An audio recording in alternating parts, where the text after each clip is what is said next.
El evento es suyo.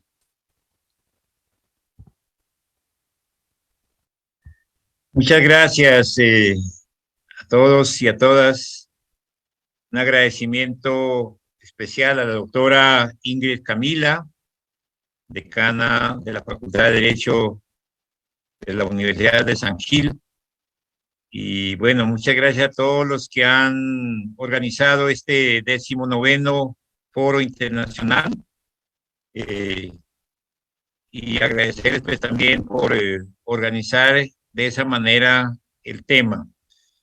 Yendo un poco al tema, o si usted me permiten, en breves minutos, quisiera comentarles un poco de dónde les estoy hablando. En este momento estoy en La Paz, Bolivia, sede administrativa del Fondo para el Desarrollo de los Pueblos Indígenas de América Latina y el Caribe, del cual tengo el honor desde febrero de este año, por elección del Consejo Directivo de este organismo internacional, ser el secretario ejecutivo del FILAC, que se resume el nombre.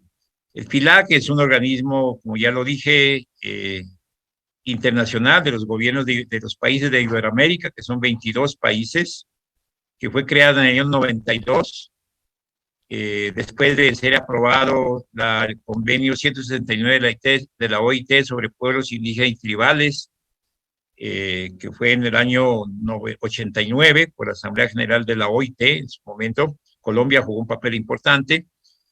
Y bueno, es un organismo paritario que es único en el mundo en cuanto que las instancias de autoridad y de decisión del organismo lo integran también, además de los 22 gobiernos de Iberoamérica, también los representantes de los 18 países de América y el Caribe de los pueblos indígenas. Incluso la semana próxima tenemos la Asamblea General, que es la máxima autoridad de este organismo. Colombia hace parte de este organismo, incluso ahora mismo tiene asiento en el Consejo Directivo, que lo integran 12 personas, 6 representantes de los gobiernos de los 22 gobiernos de Iberoamérica y 6 representantes de los pueblos indígenas de la región. Entonces estamos hablando de un organismo muy importante que fue creado casi al tiempo de la constituyente en Colombia. Y por eso quiero mencionarles, y de alguna manera tuvo incidencia el trabajo del FILAC en ese trabajo de la constituyente, como también el convenio 169 de la OIT. Entonces, le estoy hablando desde acá, La Paz, Bolivia. Me da mucho gusto saludar, veo que hay bastante gente conectado. Eso indica que hay mucho interés sobre estos temas y eso me alegra porque estamos avanzando en eso también. Dicho esto, quiero entrar al tema a la que me han invitado. Como ya lo anunciaron ustedes, el titulado mi presentación, Colombia, un Estado social de derecho y una nación multiétnica y cultural. Por favor, les agradezco avanzar en la siguiente filmina. Y quisiera compartirles que la realización de la Asamblea Nacional Constituyente, además de lo que alcancé a escuchar de conversatorio que estaban haciendo a mi ingreso a este foro, antes del año 91, el Estado colombiano, entre ellos con digamos, en lo que han jugado papel importante los pueblos indígenas, pero también mucha gente, mujeres, académicos, en los últimos 60 años hemos avanzado de manera significativa en el contexto internacional en el reconocimiento formal de derechos a la diversidad étnica y cultural de los pueblos. Repito, gracias a la lucha de los pueblos, a ser reconocidos como diferentes, gracias también a muchas reflexiones, a muchos conceptos que desde la academia han ido contribuyendo, y también gracias a la apertura de mucha gente también de las instituciones públicas y democráticas de la región y del mundo y de los países. En ese sentido, esos avances están claramente establecidos en tratados internacionales. Por ejemplo, en la década del 60 se aprobaron dos tratados internacionales muy importantes, de la cual Colombia es parte integrante, el Pacto de Derechos Civiles y Políticos y el Pacto de Derechos Económicos, Sociales y Culturales, que es un instrumento, son dos instrumentos internacionales muy importantes, y en los artículos primeros de ambos tratados se establece el derecho a la libre determinación y a la autonomía de los pueblos en general, no solamente los pueblos indígenas. Y ese fue un punto importantísimo de discusión en la Asamblea Constituyente para poder, digamos, sustentar lo que hoy es la Constitución de Colombia. No solamente desde la perspectiva indígena, sino desde la perspectiva étnica y de la diversidad étnica y cultural de la nación colombiana. Cuando hablamos en esos términos, recuerdo los debates de la Constituyente, no se refería solo a los indígenas o a los afrocolombianos o a los gitanos, que son poblaciones específicas con derechos diferenciales específicos. Se hablaba de la gran diversidad que contiene Colombia, la nación colombiana. Los llaneros bailan su joropo, los caribeños bailan su vallenato, los del Pacífico bailan su ritmo, los del sur bailamos nuestro ritmo andino, los del centro hay diversidad. Todo eso se discutió y eso debe tenerse en esa dimensión cuando se habla de una nación multiétnica y cultural, que ya Colombia, antes de la constituyente, se había comprometido en el marco de los tratados internacionales. Por supuesto, esos avances de la que estoy mencionando en el contexto internacional, que de una u otra manera tuvo incidencia en la constituyente, fue los avances en las constituciones. Hoy hay mucho más avances, después del 91 hay mucho más avances, pero en su momento había, previa al 91 en Colombia, en el 88 hubo una gran discusión en Brasil, especialmente en relación a los pueblos indígenas, y hubo algunas reformas que fueron referentes para lo que se discutió en Colombia. Hoy en día hay muchísimos avances. Después de Colombia está Venezuela, está Ecuador, está Bolivia, Guatemala, que intentó avanzar. Ahora mismo están ya entrando a discutir México. Yo estuve hace 15 días invitado por el presidente de México en un evento importante donde le entregaron al presidente una propuesta de reforma constitucional pendiente a que México revise, que es diverso, que es multiétnico, que es pluricultural. Ahora mismo sabemos todos y nosotros como FILAC estamos contribuyendo de una y otra manera todo el proceso de Chile.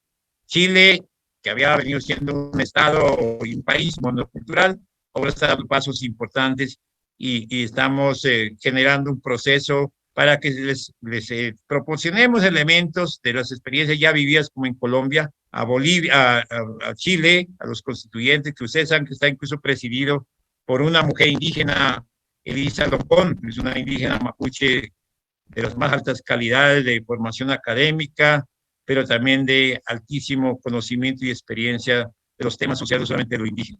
Hay muchos instrumentos de declaraciones, uno de ellos es la Declaración de las Naciones Unidas sobre los derechos de los pueblos indígenas, que duramos 25 años negociando y finalmente se logró en el 2007 que la Asamblea General, incluyendo Colombia, aprobara, que es el estándar más avanzado y a la vez la base mínima para tratarse de políticas públicas y trabajo con pueblos indígenas. Perdonen que yo enfoqué esta presentación más desde la perspectiva indígena, que es lo que más conozco, sin descartar, por supuesto, la importancia de las otras expresiones culturales de la nación colombiana y del mundo. Hay mucha jurisprudencia, particularmente Colombia. La Corte Constitucional es un referente a nivel regional en América Latina y a nivel del mundo, y por supuesto en Colombia todos sabemos el nivel de jurisprudencia muy avanzado, muy garantista, que le da alcance a los principios de la Constitución Política del 91. Por favor, avanzamos a la siguiente filmina.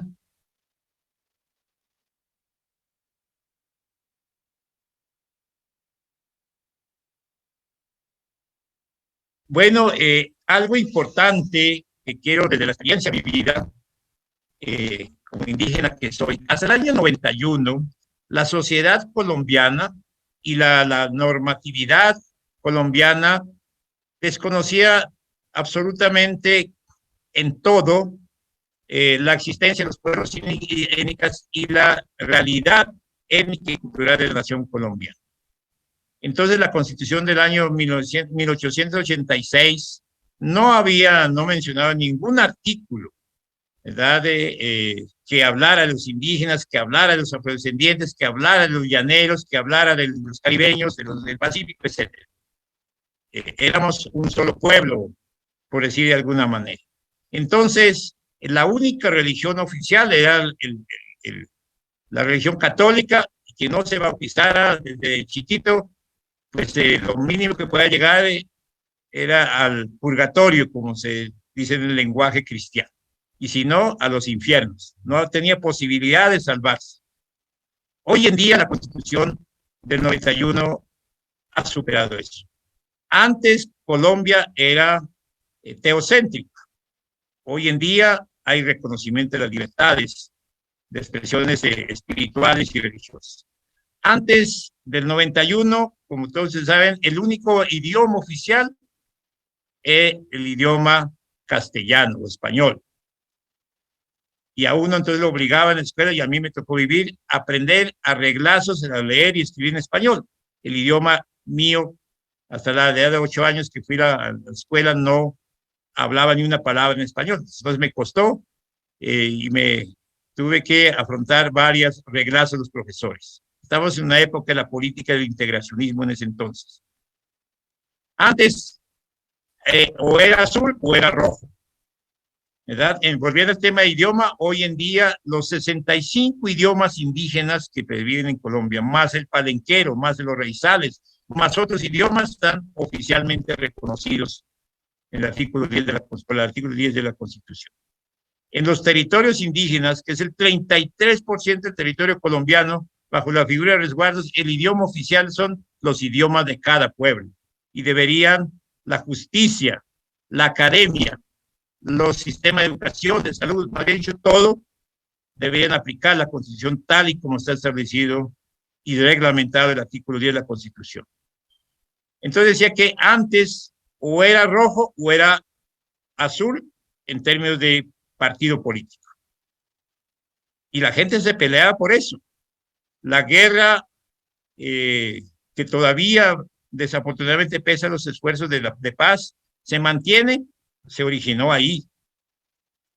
Pero eso se discutió en la Constituyente, y hoy en día también hay partidos políticos, 3, y específicamente 2, legalmente reconocidos partidos políticos indígenas en Colombia. Eso antes era impensable.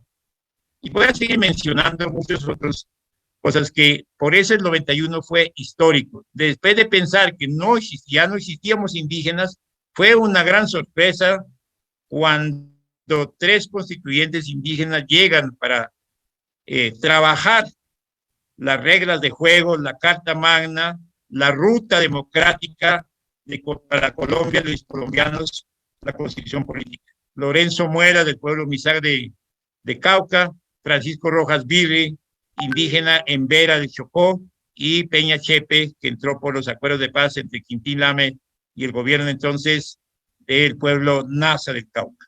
Eso fue, digamos, algo que no esperaba la sociedad colombiana. Y ahí estuvimos muchos trabajando al lado de nuestros voceros, los 3 constituyentes. Entonces, de ser, esta situación no era solamente de años atrás, ni de la República de Colombia, sino que con la política de denegación total, con la llegada de los europeos hace ya más de 500 años, que desconocieron absolutamente toda la milenaria proceso de civilización de nuestros pueblos, donde había ciencia y tecnología, incluso estados mejor organizados que los de hoy, como dice Charles Mann, investigador social de la NASA, que escribió un libro en el año 2006 que dice que se titula 1991, un estado de las Américas antes de Colón, Charles Mann. Ahí dice que todos los avances, un texto muy, muy importante que le recomiendo echarle una mirada.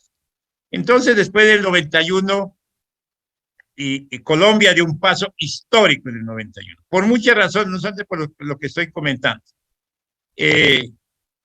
pero no fue un asunto aislado. Ya les comenté todos los avances a nivel global, a nivel internacional, eso también tuvo incidencia. Hubo otros aspectos que incidieron. Entonces, en el año 91 se da un paso histórico en el tema indígena, y es que se reconoce por constitución, y lo que se había reconocido por el Estado colombiano al firmar el convenio 169 sobre pueblos indígenas del mundo, y en el año 91, previo a la constituyente, se reconoce a nivel constitucional el derecho al territorio, que no es sinónimo de tenencia de tierra, que es mucho más que tenencia de tierra, en el derecho a la cultura, que no es solamente el apellido o el rostro indio, que es mucho más eso, es la conciencia y la identidad milenaria de nuestros pueblos, y el tema de la autonomía, que no solamente tener autoridades propias, la autonomía comprende el derecho a gobierno propio, el derecho a administrar justicia propia, como está en el artículo 246 de la Constitución de Colombia,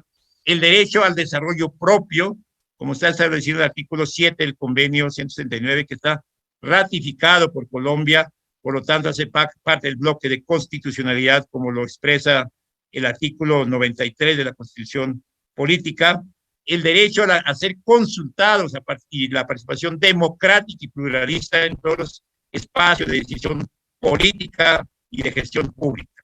En Colombia, a estas alturas, después de que antes del 91 se pensaba que ya no existíamos, hoy está registrado, según el censo del 2018, 115 pueblos indígenas diferentes. En una situación preocupante, pese a estos importantes avances en el reconocimiento formal, incluso real. Avanzamos, por favor. ¿Cuáles fueron desde la perspectiva que estoy planteando, los dos grandes pasos en el año 91 constitucionalmente hablando? Por un lado, el Estado colombiano ratifica algo que ya se había avanzado, ahora de manera más clara y más precisa ratifica que Colombia es un Estado social de derecho, democrático, pluralista, descentralizado, lo dice el artículo 1 de la Constitución. ¿Esto qué significa? Que lo central, lo fundamental dentro del Estado colombiano es el ciudadano, es la dignidad de las personas. Y dice el artículo 2 de la Constitución Política, que la razón de ser de las instituciones públicas y del Estado en su conjunto y en todos sus niveles, nación, departamento, municipios, provincias, etcétera, es el ciudadano. A eso se deben los funcionarios públicos. Para eso están los funcionarios públicos. Pero ¿qué pasa en la práctica? Todos sabemos, cada día se le pone más talanquera al ciudadano. El ciudadano humilde, el de a pie, máximo llega a las puertas de las instituciones y el portero o el recepcionista le dice, el doctor no está, la doctora no está, mucho menos si es indígena, si es afro, si es un campesino. O sea, el Estado en la práctica, en vez de facilitar su razón de ser, que fue discutido ampliamente en la Constitución, pasó de ser un Estado de derecho, ustedes saben, el Estado de derecho, lo más importante es la fuerza de la ley, la estructura, la infraestructura, el poder. En eso hay mucho por revisar después de 30 años de vigencia de la Constitución. Yo creo que en la práctica hay una regresión al Estado de Derecho y no se está aplicando el Estado social de derecho como está establecido. Ahí hay muchas cosas que revisar. Y yo repito, a través de decretos, de resoluciones, cada vez se le ponen más talanqueras, más barreras, el acceso del ciudadano hacia los servicios del Estado. Ese fue un paso muy importante. Colombia pasa a ser un Estado social de derecho y se le agrega pluralista, democrático, descentralizado, etcétera. El segundo punto que se dio paso, que ese es más importante, yo diría que el otro, porque en el primero ya se había avanzado en alguna reforma, fue que Colombia constitucionalmente se reconoce, se autorreconoce que es un país diverso en términos culturales. Se reconoce la diversidad cultural de la nación colombiana, no solamente, repito, de los indígenas, de los afros, los gitanos o los raizales, toda la diversidad que contiene la nación. Así lo dice el artículo 7 de la Constitución y esto hay que complementarlo con muchas otras normas de la Constitución. Nación multiétnica desde la perspectiva étnica y cultural de los pueblos indígenas que reconoce el pluralismo jurídico, que reconoce las visiones del desarrollo y de la vida frente al planeta y a la sociedad y a la misma Estado. Y eso tiene implicaciones en lo práctico, en la política pública, y en eso la Corte Constitucional colombiana y la misma Corte Interamericana en algunos pronunciamientos en jurisprudencia han dado claras explicaciones, pero en la práctica hay muchas dificultades. Avanzamos, por favor.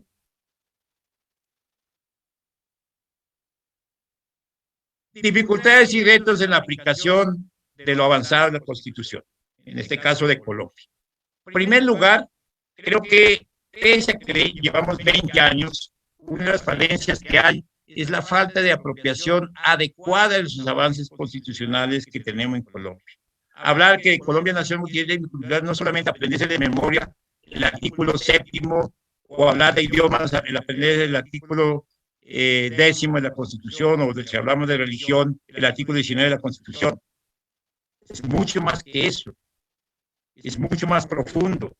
Y hablar de políticas públicas en este contexto es apropiarse de verdad, acercarnos, entendernos, dialogar. Hoy más que nunca es fundamental el diálogo intercultural, el diálogo intercientífico, que la academia debe contribuir sustancialmente.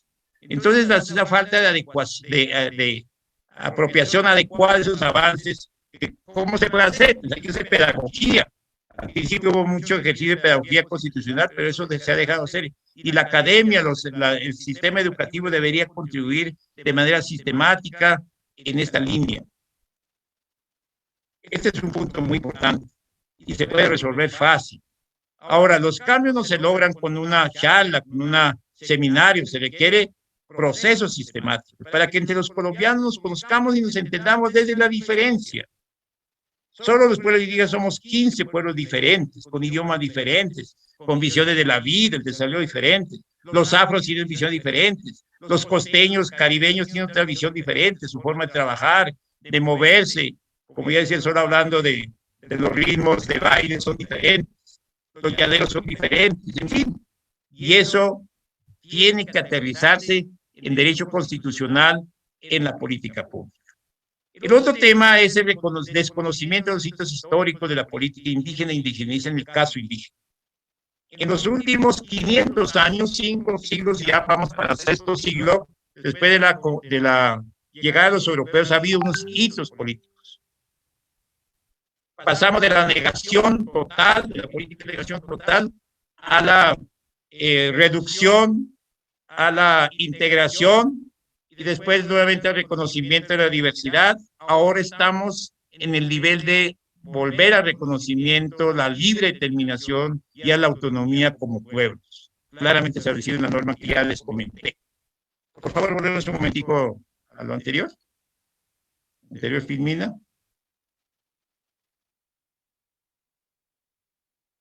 Entonces decía que el segundo punto es esa falta de conocimiento. El tercer punto, que es uno de los puntos neurálgicos desde mi punto de vista en el tema de aplicación de la Constitución del 91, es la falta de adecuación institucional integral, incluyendo las instituciones académicas. No sé cómo está la Universidad de San Gil, pero en general las instituciones públicas de Colombia y el Estado en su conjunto, y todas las instituciones, incluso las privadas, siguen siendo monoculturales versus Constitución, como ya lo he plantado, multicultural, ¿verdad? Entonces, eso está dificultando y lleva a una relación tensa, incluso conflictiva. Los pueblos indígenas están reclamando que se aplique la Constitución y el Estado sigue siendo monocultural. Yo lo he vivido de carne propia, como servidor público en muchas entidades, no solamente el Poder Legislativo, también trabajé con la Presidencia de la República como asesor presidencial y como director del Programa Presidencial Indígena. Y lo viví. Y no basta, cuando se habla de adecuación institucional integral, esa palabra, ese concepto integral lo quiero subrayar, no basta tener una oficina que diga asuntos indígenas o étnicos, o poner a un indígena, un afro, un gitano ahí para que esté al frente, si no tiene con qué trabajar. Soy de la idea, y creo que es importante, cuando se habla de adecuación de sociedad tiene que ser transversal, pero con puntos focales fuertes, que es una recomendación del Foro Permanente de Naciones Unidas a nivel global. Creo que eso es lo que hay que hacer. Y en eso, si bien es cierto que hay avances, hay programas en la academia, hay avances, ¿verdad? Se han creado programas, becas, y eso está muy bien, pero necesitamos interculturalizar la educación superior en América Latina y en Colombia en particular. Eso va mucho más allá que tener un programa.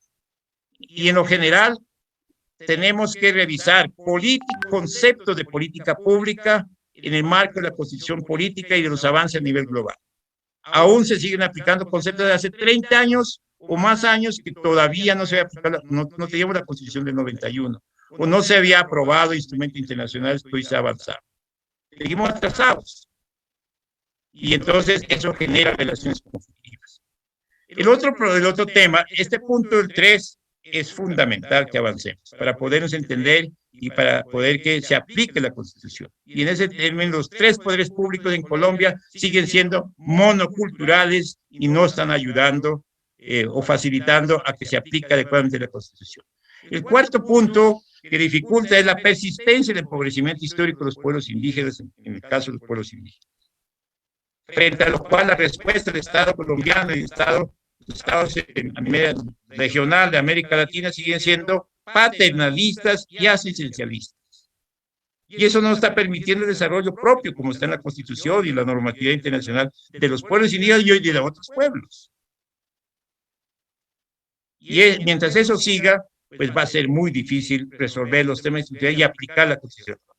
El otro punto que yo creo importante tener en cuenta, los partidos políticos siguen siendo monoculturales, no están haciendo caso omiso, en sus estatutos, en sus reglas, por sus reglamentos, lo que está dicho en la Constitución. Y ustedes saben que esto es muy importante porque de ahí emanan los poderes públicos, no solamente el Ejecutivo, también el Legislativo, también el Jurisdiccional. Y si eso no se revisa, pues seguimos en problema. Pasamos al siguiente, Filmina, por favor. Retos que considero importantes que tengamos en cuenta frente a este panorama muy general, por razón de tiempo. Los estados deben garantizar procesos, el Estado colombiano debe garantizar, de acuerdo a la Constitución, procesos de construcción de una sociedad democrática, intercultural, y una democracia intercultural.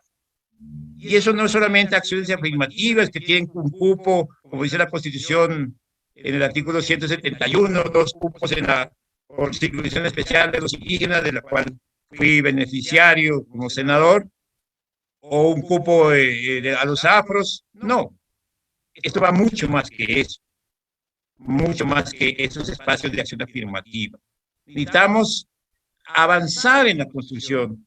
Creo que si lo aplicáramos a cabalidad y a fondo, el artículo 7 de la Constitución colombiana, lograríamos una convivencia más pacífica, habría más entendimiento entre los colombianos. Y yo creo que en eso la academia, sobre todo la educación superior, puede contribuir en lo que sigue. Eso es fundamental.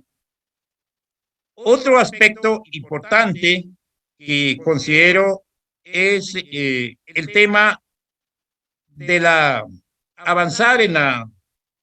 el gran reto que tenemos, avanzar en la democratización y la interculturalización de los partidos políticos, como ya lo comenté. Ahí hay muchos aspectos de trabajo y yo creo que hay que trabajar con los partidos políticos. Repito, de ahí emanan los poderes políticos, los poderes públicos que tenemos en el caso de Colombia y en la mayoría de los países. La academia también debe contribuir al diálogo intercultural, intercientífico y de saberes, y especialmente con los pueblos indígenas. Yo estoy sosteniendo, tenemos un trabajo muy importante ahora desde el FILAC a nivel internacional, a nivel mundial y a nivel de la región, con Naciones Unidas, sobre ese tema del diálogo intercientífico.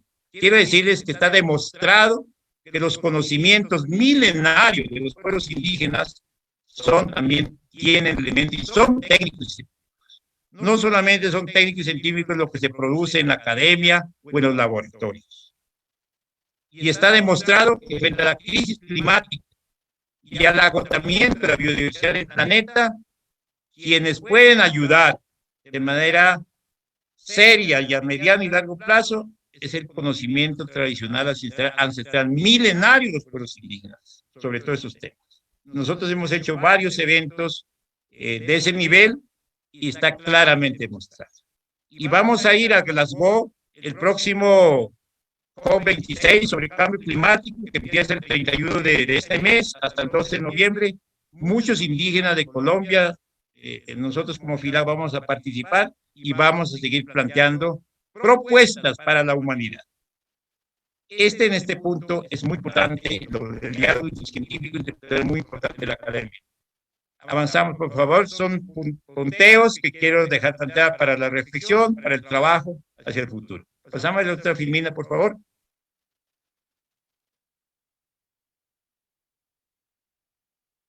A modo de conclusión, el Estado colombiano y sus instituciones, pese a los importantes avances en el reconocimiento formal de la diversidad cultural de los pueblos indígenas, sigue siendo monocultural. Y también en el sector privado. Todavía hay mucho racismo, incluso institucional, en Colombia, a pesar de los reconocimientos formales y estos avances que estamos haciendo hoy repaso. Los partidos políticos de donde emanan los poderes públicos igualmente son monoculturales, siguen siendo monoculturales, aunque tienen programas y han ido dando alguna apertura. Y esto dificulta que avancemos en la aplicación adecuada de la Constitución. Es fundamental avanzar hacia la construcción de una sociedad y una democracia intercultural en concordancia con los estándares internacionales que mencioné al principio y las nacionales que están en la constitución política de nuestro país. No avanzar en esta línea genera relaciones tensas entre los pueblos y las instituciones públicas y el Estado, y no facilita el ejercicio de los derechos reconocidos en la Constitución. Incluso puede llevar a quebrantar la democracia, como ya hemos visto en muchas movilizaciones sociales, incluso las movilizaciones de las mingas de los pueblos indígenas de nuestro país. Necesitamos entonces seguir trabajando, haciendo pedagogía constitucional. Hay que hacer ejercicios para que nos apropiemos todos los ciudadanos colombianos y especialmente los servidores públicos de lo que dice la Constitución, más allá de la teoría, el concepto, en la práctica. A veces se manda mensajes desde la distancia. Los indígenas, los negros están en contra del desarrollo. Y los negros y los indígenas decimos que las empresas y el Estado quiere acabar con los indígenas y los negros y los humildes. Pero ¿cuándo nos hemos sentado en la mesa a tomarnos un café juntos para conversar quiénes somos? ¿Por qué pensamos como pensamos? ¿Cuál es la misión de nuestro desarrollo? Necesitamos abrir espacios de diálogo intercultural. Y la academia nos puede ayudar mucho. Puede ayudar mucho en muchos niveles. Así que quería compartirles estas reflexiones en términos generales. Nuevamente, muchísimas gracias a la Universidad de San Gil por abrir estos espacios. Muchísimas gracias, doctora Ingrid Camila, por tener la amabilidad de invitarme a conversar con ustedes. Muchas gracias.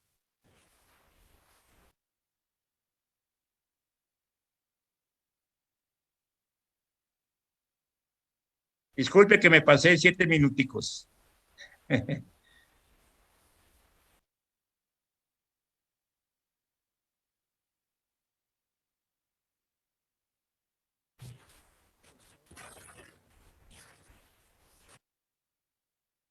No le alcanzo a escuchar, el amigo.